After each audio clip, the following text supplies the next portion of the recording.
Everybody, welcome to my little box.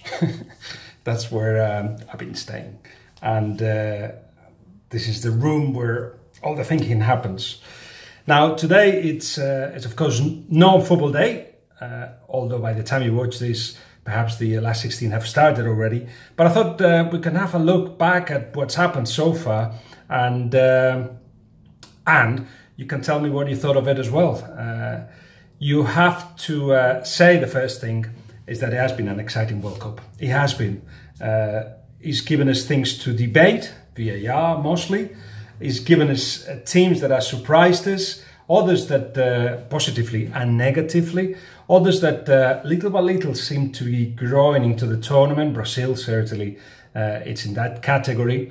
But, and of course, the three biggest stars in the world, Neymar, Messi and Cristiano, have also given us different stories. Why don't we start there actually? In the last game we saw Cristiano Ronaldo against Iran that only shot inside the box once, that mostly went to the left hand side of the attack, and that could have been sent off and missed a penalty. So we've gone from a hat-trick to this, but I've got the impression that it's still a very hyperactive player. As I said, not so much against Iran. They managed to stop him by marking him very closely, but also by a team that was very, very defensive. And when that happens, he gets a little bit frustrated. So hence his short fused reaction that could have sent him off, even though after, as you know, watching VAR, the referee decided not to. So Uruguay next. And for me, Uruguay has got the two best centre-backs in the tournament in terms of team, of partnership, in Jimenez, who is training back again, having missed the last game, and Godin. And the best partnership up front with Cavani and Luis Suarez. By the way, in the Players' Tribune, if you have the opportunity, there's a wonderful idea, which I actually tried to put in practice, but I've been late now, of Cavani writing a letter to a young Cavani, a young 8 or 9-year-old Cavani. I was going to tell you who I suggested that to, but better not in case he changes his mind and decides to do it.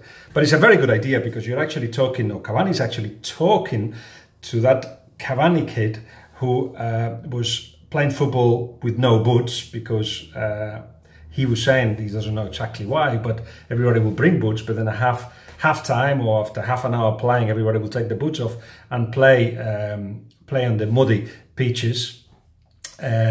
He was also, you know, he had a toilet outside the house, and he didn't have heater, and you know, he thought the most wonderful thing in the world would be to play with his brother, who, like himself, was amused and amazed about Batistuta's long hair. So both of them grew long hair because of him. Those things, it's a wonderful way of looking at, of trying to understand what Cavani is about, but also what Uruguay is about. He describes the close feeling to the shirt and what it means to him and to the Uruguayans, who have grew up in competitive environment, small country, but everybody's involved in football. Whatever you look, there is always a pitch and everybody's playing. To raise above the average, to actually be a good one, you have to be not just good one at football, but be strong mentally. Well, they've got an opportunity here, of course, to show their strength against a Portugal side that has failed to what's the expression?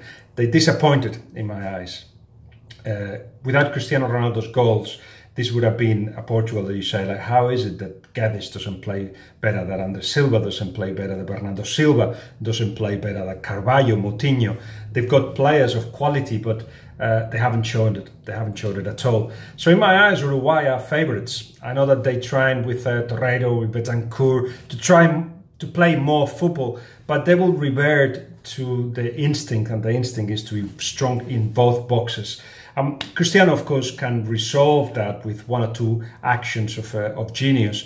But the problem is, if it happens against Iran, if he gets frustrated, if he doesn't get a lot of the ball, then you get two things. One, his short fuse comes out sometimes, and rushes decisions. 2, he comes out of the box and starts to intervene in parts where he shouldn't really, and he slows things down for Portugal. So he shouldn't stay in the box and wait for his moment, but I'm not sure Cristiano is the kind of guy that does that. That's Portugal-Uruguay. How about Neymar? He's physically, he's peaking, no doubt about that. His pace, his sprints are faster, and you can see he's starting to fly. But what we saw in the last game was a Neymar that wanted to intervene a lot, and that's something that's part of his makeup. He wants to be part of whatever is happening, and certainly he was involved in offensive actions in more than half of the ones that Brazil created. But he wasn't very effective. That's the thing that's missing now, that sharpness that takes that pass a little bit better, or that shoot becomes in the target, and eventually more goals. Quite clearly, Neymar will get better, and he's getting better. He's just got to reduce a little bit, shake off a little bit the stuff that is not needed, that rolling, that protesting, and he should actually just increase his effectiveness, and he will. There's no doubt about that, even though he may not get to 90 minutes of good football because he's been out for so long. How about Messi? Well, it's an interesting process in which he started being very involved from the center of the park, but especially around the 9, around the box, around the position of the 9 in the first game. Then against Croatia, he kind of disappeared, frustrated by a team that wasn't giving him the ball, and he went from 150 touches of the ball in the first one to about 60 or 70 in the second one, to 111 in the third one. 2/3 of it from the center area, but 1/3 also from the right-hand side, and that's my right-hand side. That's your left, but that's my right. Anyway, and from there, he can create danger. When he becomes even more predictable, he was sharp. That goal was fantastic. For me, the Musa goal, the one where he receives the ball from a long distance and he controls it with the first touch, and with the second he places it in a way that the defender can only foul him or just run in behind, and then he waits for the goalkeeper to actually decide what to do, and finally with 2 defenders in the goal ends up scoring. That goal from Musa, and the one from Messi, for me, goals of the tournament so far. It seems like Sampaoli is going to repeat against France the same 11, which is good news, because finally I think he's been told that is a good idea, to repeat with the same team. Because so far it's just been all over the place. Of course, Di Maria comes in and out of the team, and so Perez, who wasn't even in the squad, comes in after the Lanzini injury, and then he becomes more important than others that were there, like Lo Celso, that we expected to see more. Kun Agüero stars and then it goes off. So it looks like it's going to be the same with Di Maria, Higuaín, and Messi up front. Benega again in and out of the side, but it seems like he's going to come back in with Mascherano and Enzo Perez. So all in all, and 4 at the back as well. So all in all, it looks like it is good news that there is a little bit of stability, and I think that has been demanded by the players. France, on the other hand, they can improve. They have enough ability there. I think Deschamps sees that it's right now impossible to make sure that there is a fluidity in the play between the guys up front. So it's more about let's make sure that with 3 defensive midfielders holding Pogba so he doesn't go freely, and having a couple of players more that can protect France. Then the 3 of them will do something, will create something, and they will grow into the tournament. Mbappe, we haven't seen the best of him yet, even though he's probably been the sharpest of the players up front. The same with Griezmann. So that's going to be a really hard one. Quite clearly, there's a lot of deficiencies in Argentina, but France, even though it's not pretty football, if they defend well, they should be favourites for this one. And I started talking about Neymar, didn't I? But didn't speak about the Mexico game. And Brazil-Mexico is another one that I know that Mexico feel that destiny is with them. I know that they feel that they have to play with freedom, and why not? And they have to do it in a way that they feel they enjoy. Quite clearly, it was all about suffering and counter-attack against Germany, but to see them fail so badly against Sweden in a game that could have meant their elimination was disappointing. Even Osorio said perhaps we shouldn't have just be so faithful to our ideas. And that's, of course, worrying because you start doubting. Right now means that you perhaps feel that your plan A is not as effective as it should be. Quite clearly Brazil are favourites. How about, we won't deal with all the games in the last 16, but we'll do 2 or 3 more, like Spain, Russia. A lot of people are saying that Russia runs a lot, and it's true. Does the longest sprints and the biggest amount of sprints, and it's true. And that's absolutely crucial at this stage of the season where the biggest players, the most important players, are not the sharpest because they have been taken out of so much of their energy during the season. That makes football or the World Cup very democratic, balances everything out. When the top stars do not perform at the highest level, that's what happens, of course, that the collective can actually, or a well-organized team can actually make an impact. Now Russia have got that.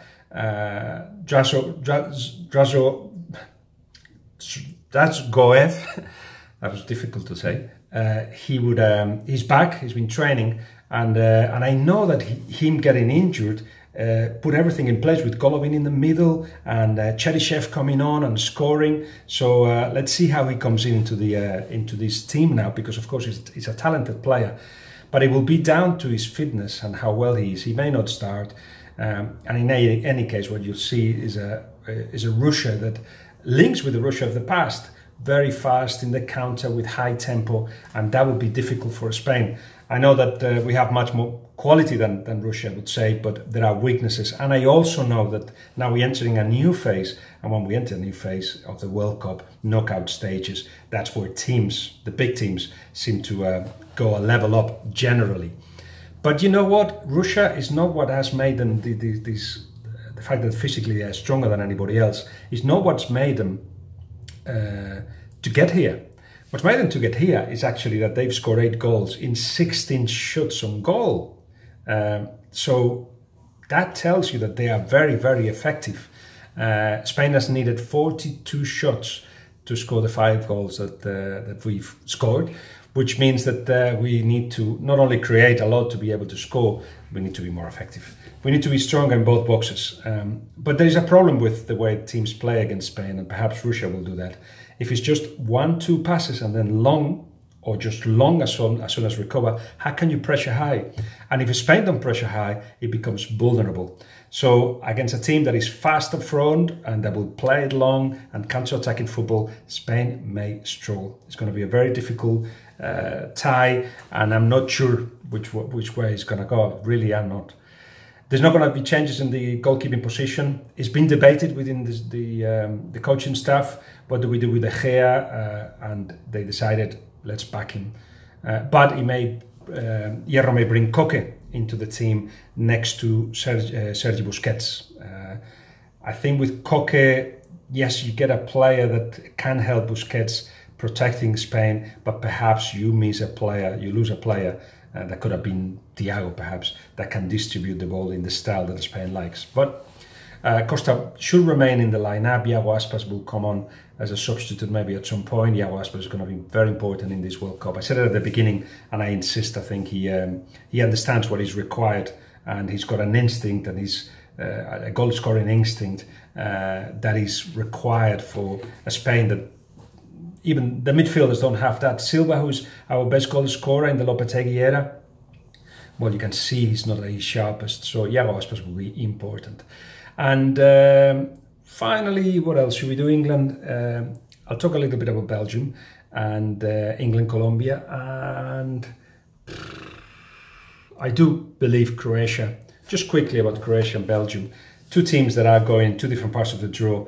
But in Modric and Rakitic have got the best partnership in the middle. They allow Modric to roam freely now, with Perisic in the wings, with a team that's strong at the back as well. You are talking about a candidate to get very far in the tournament.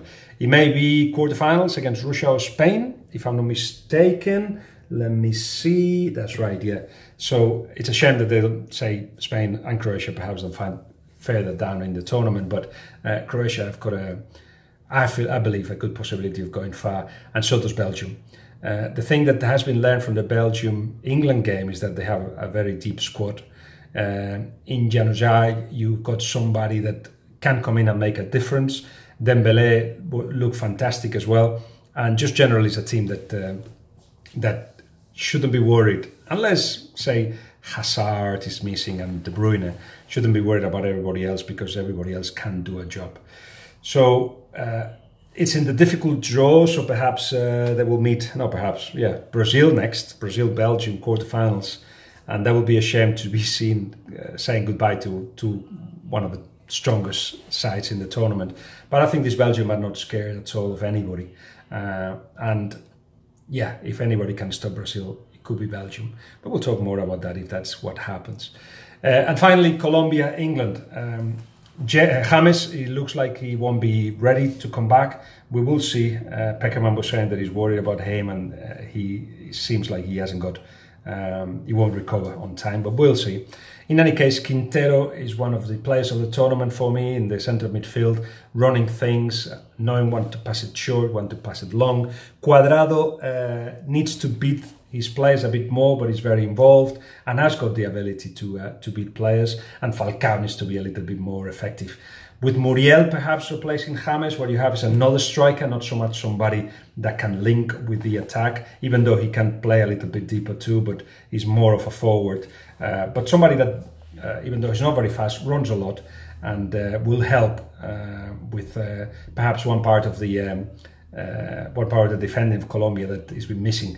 If they pressure high, there's going to be a lot of good work rate put from Muriel that will help the likes of Quintero as well. England, on the other hand, everything is being debated, of course, and people are saying, should Southgate have put a stronger team? Hindsight, what a wonderful thing, because everybody seemed to be, or most people seem to be happy with the fact that he was resting players. I don't believe in momentum.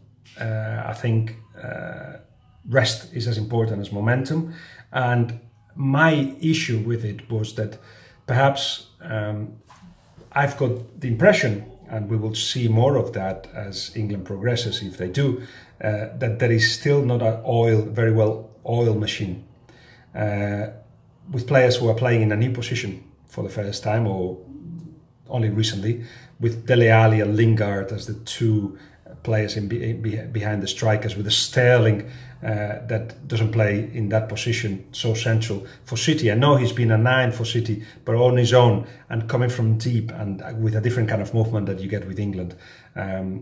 And the three at the back need to complement each other. So those are things that could have been perhaps if you just put the three at the back and the two behind the strikers and just let them create more of an association. It would have been against a team that lets you play and against a team that wasn't going to be the hardest test, because of course nobody wanted to really win that game, but and it created such a strange atmosphere. But in any case, it would have been a test for the players themselves and for the system. Instead, Gareth Southgate went for a different approach, and I know that a lot of people, and this is weird, they suspend in judgment to see what happens next, to judge what's happened. No, judge it now. It's very cheap and easy to do it, seeing what happens against Colombia. And I say I would have perhaps preferred to add that to an England B, the two behind the strikers and the three at the back, so they can keep complementing each other. But anyway, what there seems to be certainly is a belief that England can go far, but Colombia is going to be a very, very difficult test. I can see a game with no many goals, and that's where, of course, the set pieces of England can make a difference. And Harry Kane being a happy scorer at the moment, just things are going his way, puts England a little bit, gives them a little bit of the edge against Colombia. But very difficult tie, and one of the most interesting ones certainly of the last 16. So, not sure if that helped you at all to understand what's going on, or if you share it with me or not, but in any case, number one, subscribe, don't forget. And number two, make sure you tell me what you think. Tell me, for instance, what has been the thing that has surprised you the most. Think could be a movement, a tactic, a decision, a player, or anything to do with VAR. And we keep chatting that way. All right, cheers, bye.